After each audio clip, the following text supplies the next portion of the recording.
What if I told you A Quiet Place almost wasn't silent at all, and a deaf teenager rewrote how Hollywood uses sound?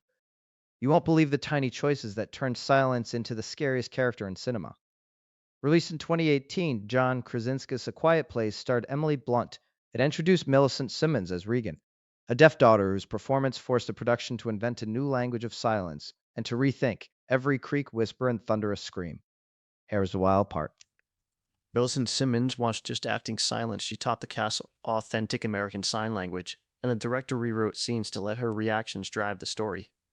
The crew rehearsed for weeks practicing quiet movement, even learning to communicate by signs off camera.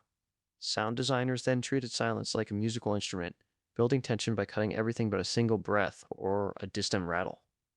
The creatures were designed to be blind and hypersensitive to noise, so every footstep felt like a grenade. Creators layered and twisted animal recordings and electronics to make those terrifying screeches, and they mixed sound to highlight tiny household noises into bone-chilling signals.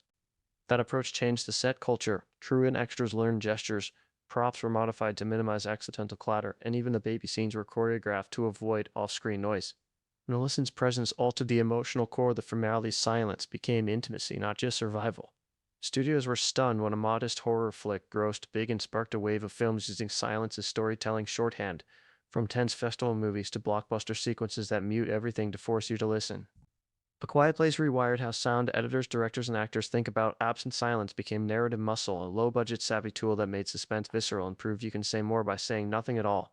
Would you prefer a horror movie that mutes dialogue to amplify sound design, or one that leans on jump scares and music which scares you more, and why?